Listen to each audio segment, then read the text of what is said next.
Aujourd'hui, nous vous présentons la séquence préservatif, un outil qui s'adresse à tout type de public.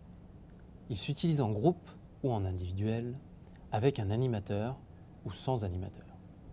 Élise va nous faire la présentation. Cet outil est composé de cartes présentant les différentes étapes d'un rapport sexuel. Il existe une version pour le préservatif masculin et une autre pour le préservatif féminin. Pour plus de détails sur les cartes elles-mêmes, vous pouvez vous référer à la fiche de l'outil. Les participants doivent remettre les étapes d'un rapport sexuel dans le bon ordre.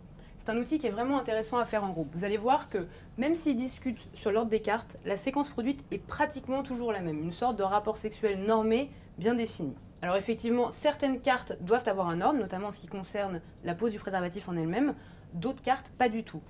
Pour interroger les participants, n'hésitez pas à faire le naïf. Par exemple, vous avez placé la carte caresse ici au début. Est-ce que ça veut dire qu'après il n'y en a pas du tout ? Il est vraiment intéressant que les participants puissent avoir un regard critique sur leur séquençage.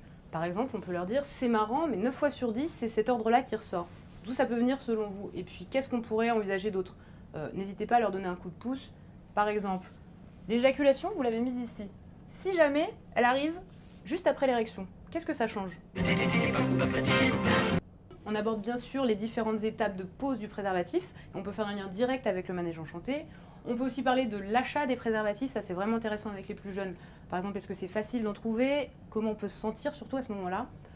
Plus largement, on peut parler de la définition d'un rapport sexuel et puis surtout de sa diversité. Est-ce qu'il y a forcément une pénétration ? Est-ce qu'il y a forcément du plaisir ? Et puis surtout, est-ce qu'il y a une différence entre ce qu'on avait prévu et ce qui se passe réellement ? On peut du coup aborder la pornographie et l'influence qu'elle peut avoir sur notre vision de l'acte sexuel, sur nos fantasmes, et puis aussi sur l'idée de performance qu'elle véhicule, ce qui nous permet d'aborder les petits imprévus, comme par exemple une éjaculation précoce, ou encore une perte d'érection qui pourrait arriver prématurément. Vous l'avez compris, nos outils servent à ouvrir la discussion. Il n'y a pas de bonne ou de mauvaise réponse. Grâce à vos questions, les participants pourront prendre du recul sur leur pratique.